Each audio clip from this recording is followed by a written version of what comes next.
नमस्कार, आर्य न्यूज देख रहे हैं आप। मैं हूं आपके साथ पल्लवी सिंह। उत्तर प्रदेश बुलेटिन की शुरुआत करेंगे बड़ी खबर के साथ।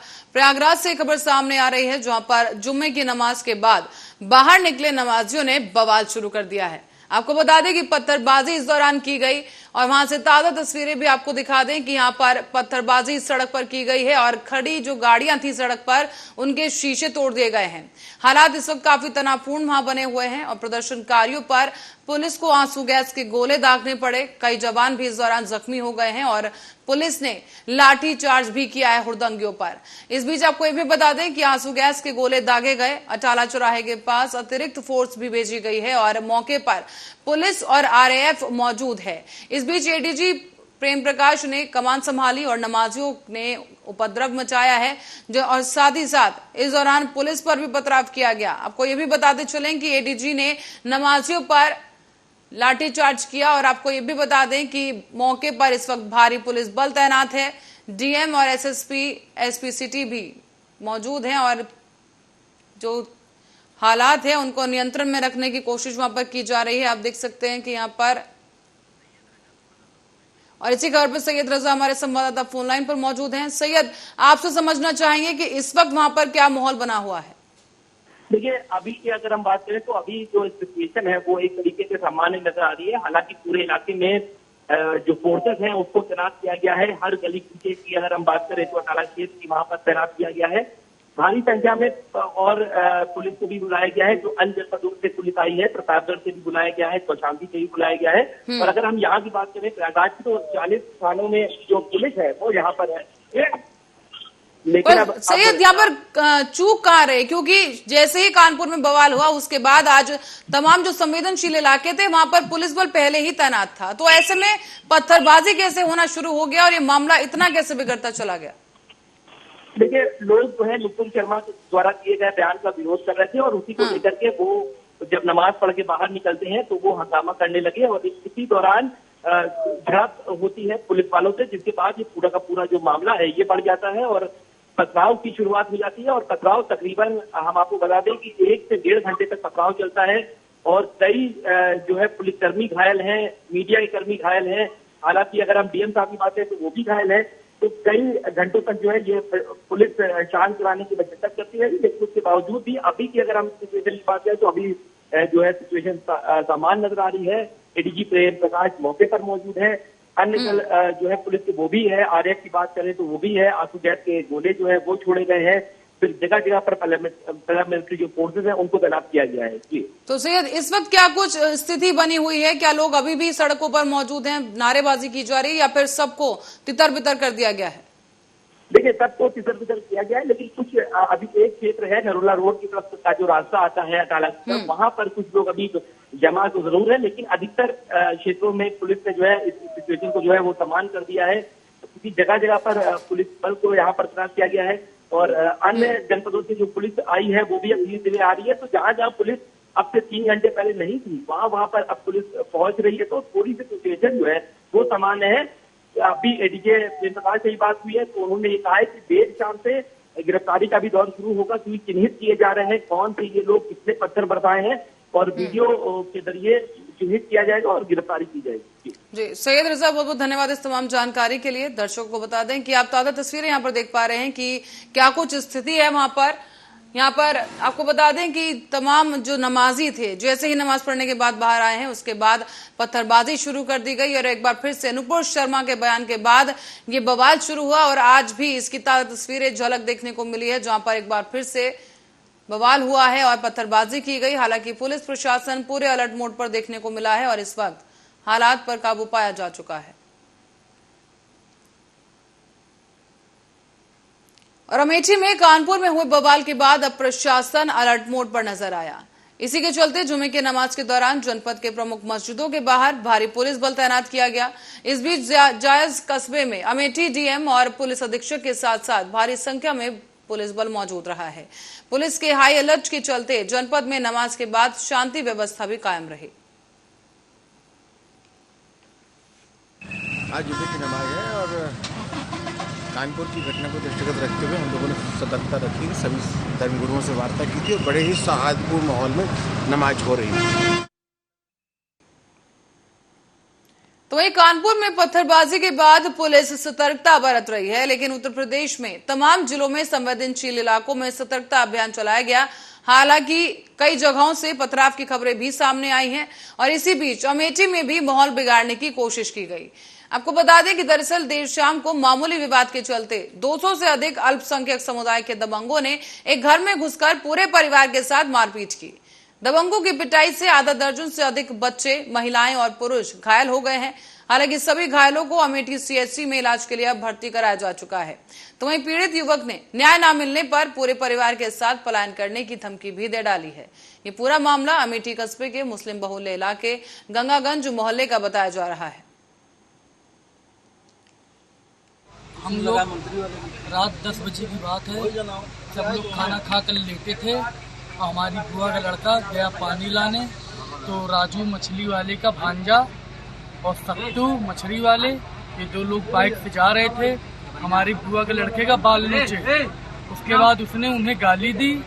उसके बाद वो लोग 2 लोग बाइक से उतरे, उसे विधवत मारे और उसके बाद उसके पैर पे ईंटे से पटक के उसका पैर एकदम पचली कर दिया अंगूठा। और उसके बाद जब हम लोग गए समझाने के लिए क्यों मारे, किस लिए मारे, उसके बाद उनकी जो बाइक खड़ी थी, उनकी बाइक लेके हम अपाची आ रहे थे कोतवाली, तो हमसे बोले तुम्हें हम जाने नहीं देंगे कहीं, और अपाची ले नहीं आने दे। उसके बाद जब जबरदस्ती करे तो हमें खूब कायदे से मारे। उसके बाद वहाँ से मारने के बाद वहाँ से हम भाग आए घर पे। तो हमारे घर पे 150-200 लोगों ने आगे घर में घुस के मारा।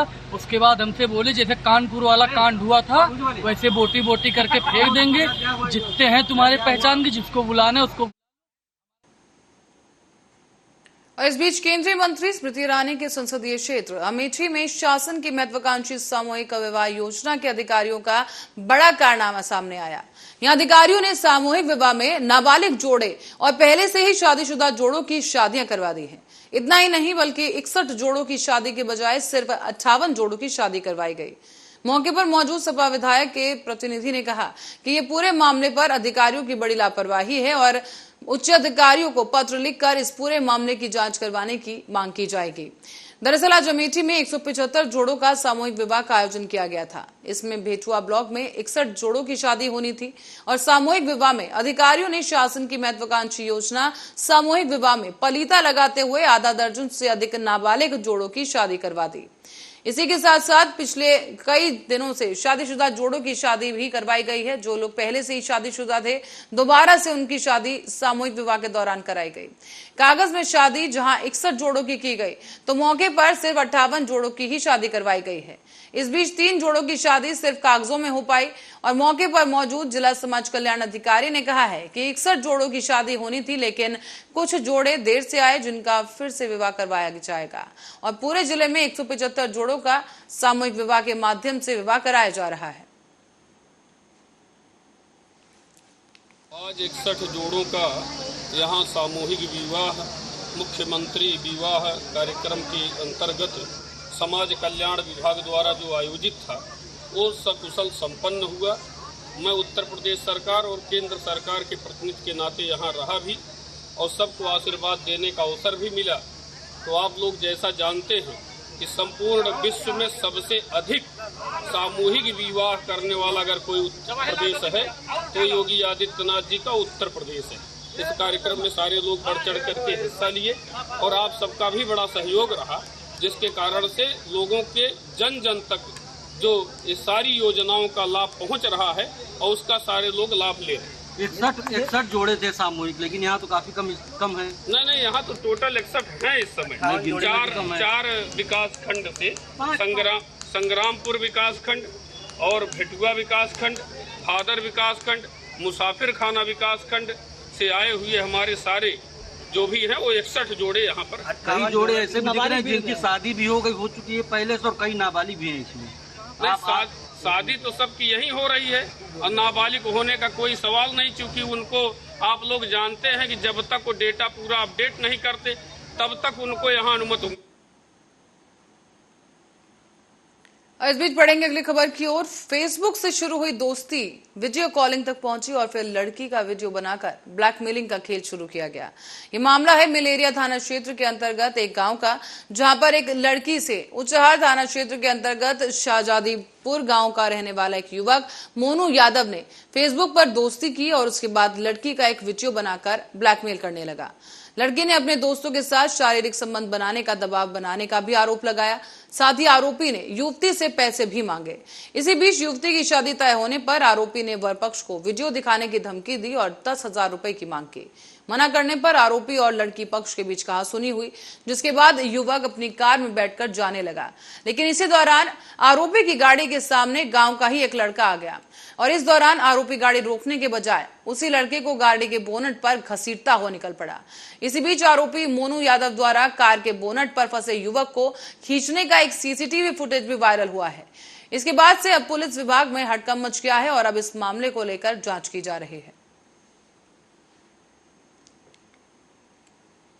बात हो रही थी प्रेजेंट टाइम में, कुछ दिनों तक बात हुई है बराबर। कुछ उसके बाद ब्लैकमेल मुझे कर रहे थे मोनू कि ऐसा वैसा कुछ भी बता रहे थे सब कुछ, और डरवा रहे थे कि मैं वीडियो वायरल कर दूंगा। इसीलिए हम बात नहीं कर रहे थे। कुछ दिन टाइम के लिए छोड़ दिए, बोले कि तुम्हारा वीडियो हमको पैसा दो। 4,000 रुपये हम दे चुके थे उनको। तो बोले कि हाँ नहीं हमको चाहिए पैसा, तो 4,000 दे चुके। उसके बाद भी बोले मेरे पास जो वीडियो है उसे वायरल कर देंगे हम। नहीं मुझे 10,000 रुपया चाहिए अभी। तो बोले कि हाँ दे देंगे। तो गांव का एक है मेरा भाई जो चुटा गया हुआ है, तो वो गए साथ में पैसा ले लिया। पहले मैंने कहा वीडियो डिलीट कर दो, बोले पैसा दो पहले। तो पैसा दे दिया था, फिर वीडियो नहीं डिलीट किए, फिर मारपीट चालू हो गई। तो भाई की चोट लग गई थी। उसके बाद क्या हुआ बेटा? कार से उसको जो है, हाँ कार से उसको बहुत 2 किलोमीटर तक मतलब कम से कम घसीटते गए थे। उसके साथ ही लोग बदतमीजी कर रहे थे। तो पैसा पूछा तो उनको मतलब कि पैसा उनको देना, पैसा जो है तो उनको पैसा देना था। और उनको बुलाया मैंने, उनको पैसे देने जा रहा, उनको पैसे दिए। उसके बाद उन्होंने आए, उनको पैसे दिए। उसके बाद उनसे वो मतलब लड़की के फ़ोटो और वीडियो ले रखे थे। मैंने उनको पैसे दिए। उसके बाद भैया बोला कि फ़ोटो वीडियो डिलीट करो। उसने फिर गाली वाली देने लगे कि गाड़ी से उतरे ही नहीं। तो हम लोगों ने कहा भैया पैसा दिया है, वो लड़की का फ़ोटो वीडियो डिलीट करो। वो लोग नहीं माने, फिर गाली वाली देने लगे। जब मारपीट करने लगे तो फिर हम लोग प्रयास किया। तो लोग पवन थे, उनको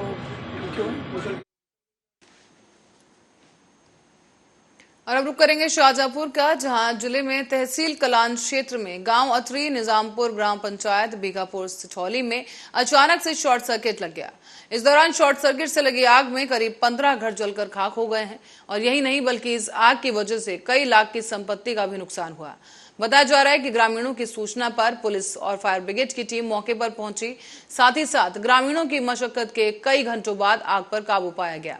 हालांकि जब तक पुलिसकर्मी आग पर काबू पा पाते तब तक कई लोग ऐसे थे जिनके घरों को यह आग तबाह कर चुकी थी। साथ ही आपको बता दें काफी घरेलू सामान और अनाज और भूसा जलकर राख हो चुका था। इस बीच झोपड़ी और बाग घरों में रखा हुआ फर्नीचर भी जलकर खाक हो गया था। लेकिन अचानक शॉर्ट सर्किट की वजह से आग में कई बेजुबान जानवर फंस गए और इस दौरान क्षेत्र में अफरा तफरी मच गई। इसके बाद थाना अध्यक्ष अरविंद सिंह चौहान और फायर ब्रिगेड भूपेंद्र राणा, श्यामवीर समेत तमाम पुलिसकर्मी और कर्मचारी ग्रामवासियों के सहयोग से तत्परता दिखाते हुए घरों में बंधे पालतू जानवरों को तत्काल मौके से निकालकर बाहर बचा लिया गया। इसी के साथ साथ आपको बता दें कि आगजनी की घटना के बाद स्थानीय पुलिस द्वारा वरिष्ठ अधिकारियों को सूचित किया गया और उप जिलाधिकारी कलान क्षेत्र अधिकारी जलालाबाद राजस्व टीम द्वारा पीड़ितों को मिलने वाली राजकीय सहायता के संबंध में निरीक्षण किया गया और दुर्घटना में घायल जो लोग थे उन्हें तत्काल ही मदद पहुंचाई गई और उन्हें मदद के लिए उपचार के लिए CHC में भर्ती कराया गया। इसके बाद अधिकारियों ने तत्काल आगजनी में हुई क्षति की रिपोर्ट तैयार की और सभी को राहत सामग्री वितरित की गई है।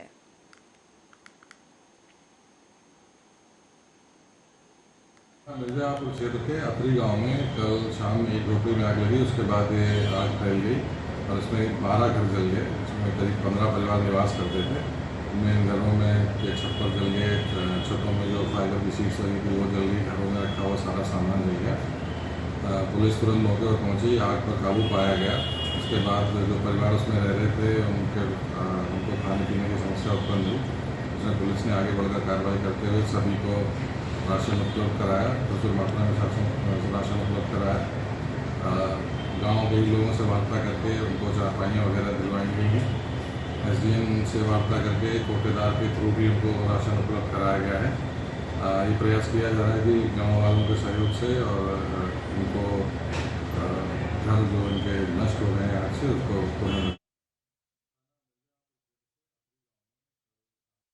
नवनिर्मित कार्यालय के उद्घाटन के दौरान चुनावी मूड में नजर आए डिप्टी सीएम केशव प्रसाद मौर्य।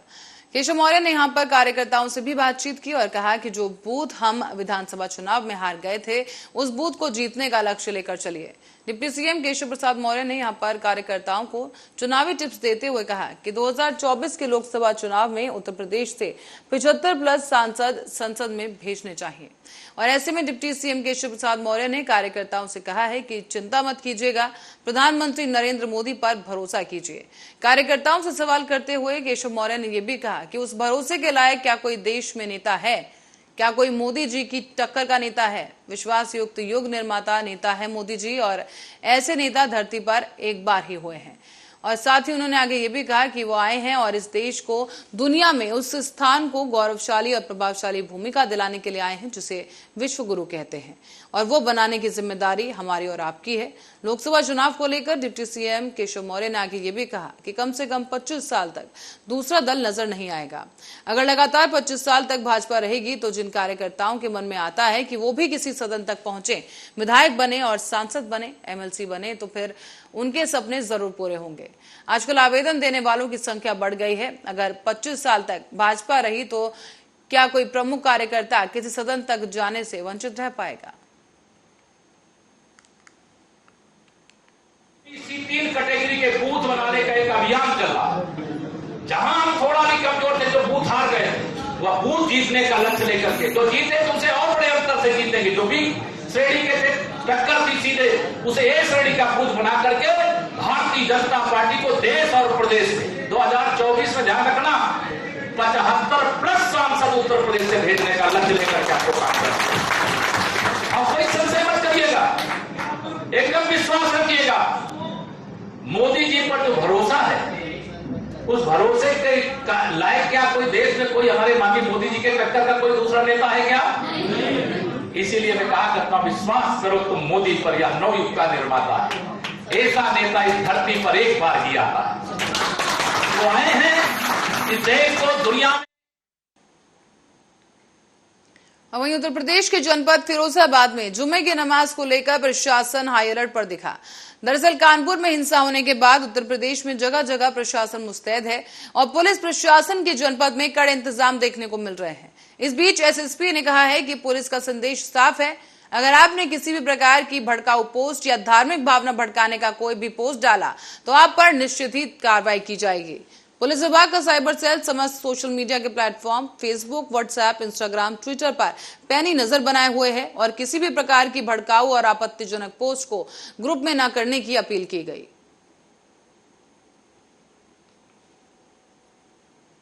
तैयारी तो कुछ दिनों से चल ही रही थी, जिसमें हमारे धार्मिक गुरु और जितने भी धार्मिक संगठन हैं उन सभी से हमारी बातचीत थी। जो हमारे लोकल लीडर्स हैं, पार्षद हैं, उन सभी से भी हमारा नेटवर्क रहा। जो हमारी फैक्ट्री वर्कर्स हैं, फैक्ट्री ओनर्स हैं, उनसे भी हमारा संपर्क हुआ है। इसके अलावा जो हमारी पुलिस का डिप्लॉयमेंट है, पूरा डिप्लॉयमेंट किया गया है। ड्रोन वगैरह सभी का उपयोग किया जा रहा है। जो पीएसी की जो कंपनी है वो भी हमारी लगी हुई है और हमारी टीमें लगातार भ्रमणशील हैं।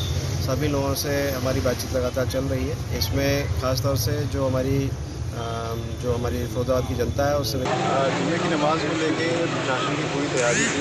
कप्तान साहब के साथ हम लोगों ने समीक्षा की थी और अलग अलग स्थानों पे लगी हुई हैं। इसके साथ साथ सुबह से सब लोग अलर्ट हैं और हमारे सभी धार्मिक संगठनों से भी बात हो रही थी और सभी लोगों ने मिलकर ये अपील की है और आश्वस्त किया है कि शांतिपूर्ण रहेगा और अभी तक शांतिपूर्ण है और हम लोग क्षेत्र में भ्रमण कर रहे हैं। सभी लोग अपने ड्यूटी पॉइंट्स पर हैं।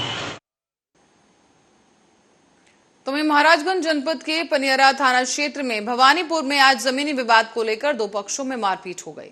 इस दौरान 50 वर्षीय एक व्यक्ति की मौत हो गई है। इस दौरान मृतकों का जो परिजन है, मृतकों के उनके रो कर बुरा हाल है और परिजनों का आरोप है कि जमीनी विवाद में पुलिस के द्वारा लापरवाही की गई, जिससे मारपीट में लगभग 50 वर्षीय संतोष सिंह की मौत हो गई है। सूचना के बाद मौके पर पहुंची पुलिस ने शव को कब्जे में लेकर कार्रवाई शुरू की। दरअसल पनियारा थाना क्षेत्र के भवानीपुर गांव के रहने वाले विजय सिंह के भाई राजनीत सिंह अपनी जमीन दीपचंद सिंह को बेचकर चले गए और इसी जमीन पर विजय सिंह अपना कब्जा करना चाहते थे, लेकिन इसको लेकर आज दीपचंद के भाई संतोष सिंह और विजय सिंह के बीच मारपीट हुई। इस मारपीट के दौरान संतोष सिंह को गहरी चोट लगने के कारण उसकी मौत हो गई है। साथ ही परिजनों का इस वक्त रो रो कर बुरा हाल है। सूचना पाकर मौके पर पहुंची पुलिस ने शव को कब्जे में लेकर कार्रवाई शुरू की।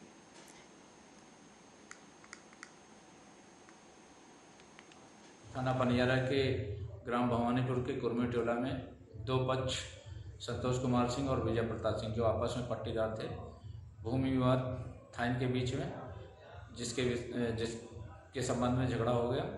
झगड़े में संतोष कुमार सिंह जी की मृत्यु हो गई, जिनकी उम्र लगभग 50 वर्ष है।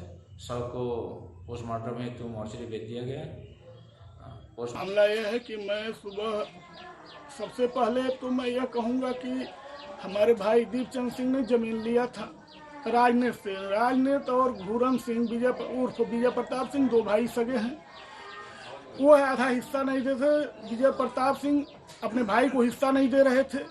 उसके बाद जो है वो आजिज होकर के दीपचंद सिंह को बैनामा कर दिए। तो वो है जो है बार बार उस जमीन पर हम लोग प्रयास करते थे कि मिल जाए, लेकिन जो ये मौजूदा एसओ हैं उनसे महाराजगंज के विमल चतुर्वेदी, ये चौकी इंचार्ज संजय सिंह जो है वहाँ 2012 से 2014 तक रहे। और जब भी खबर औरैया से है, जहां औरैया के इरवा कटरा से मामला सामने आया। जुम्मे की नमाज पर थाना क्षेत्र में 8 जगह पर नमाज अदा की गई। इसमें कस्बा में जामा मस्जिद और नूरानी मस्जिद समेत कई मस्जिदों में नमाज हुई और इस दौरान पुलिस प्रशासन भी अलर्ट मोड पर नजर आया। साथ ही साथ शांति के साथ नमाज अदा करवाई गई।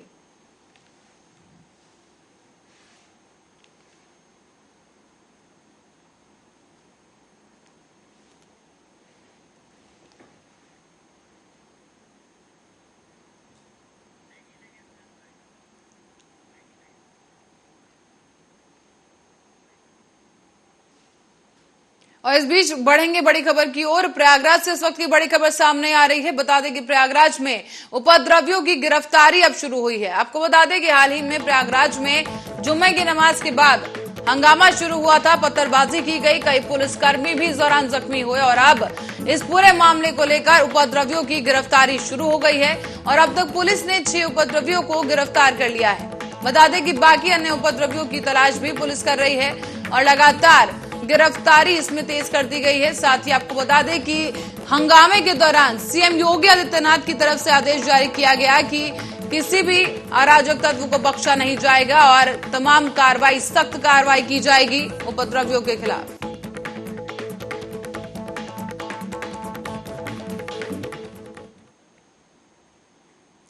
और अब करते अगली खबर का। सोनभद्र के शक्तिनगर के अवध पेट्रोल पंप पर उसके पास अब बीएसएनएल एक्सचेंज ऑफिस और एनटीपीसी आवासीय परिसर में चोरी हुई है। यहाँ आपको बता दें कि लाखों के सामान की चोरी हुई और ये जो सामान है अब बरामद कर लिया गया है। साथ ही साथ पुलिस ने इस दौरान 6 अभियुक्तों को गिरफ्तार किया और जेल भेज दिया है। दरअसल पुलिस को मुखबिर द्वारा टीम के साथ अवैध पेट्रोल पंप पर गश्त के दौरान थाना अध्यक्ष नागेश सिंह को सूचना मिली कि कुछ लोग यहां पर जीआईसी समीप एनसीएल बाउंड्री के बगल में जंगल की ओर बीएसएनएल एक्सचेंज ऑफिस में हुई चोरी का सामान बेचने की फिराक में बैठे हैं, जिस पर तत्परता दिखाते हुए पुलिस ने कार्रवाई की और चोरी के सामान के साथ ही अभियुक्तों को गिरफ्तार कर लिया गया है। शक्तिनगर पुलिस के द्वारा एक अच्छा कार्य किया गया है। 6 चोर पकड़े गए हैं और उनके कब्जे से लगभग 5 लाख रुपए का माल बरामद किया गया है। जैसा कि आप लोग जानते हैं, पिछले 6 जून को बीएसएनएल ऑफिस शक्तिनगर से चोरी हुई थी, जहां से कंप्यूटर, सीपीयू, लैपटॉप, बायोमेट्रिक्स और भी सामान चोरी गया था। शक्तिनगर पुलिस के द्वारा अपनी चोरागति पतारसी करते हुए कल शाम को 6:30 बजे लगभग अवध पेट्रोल पंप के पास से 6। और इसी के साथ ही फिलहाल के लिए बुलेटिन में इतना ही। देश दुनिया की तमाम खबरों के लिए बने रहे हमारे साथ, देखते रहे आर्या न्यूज।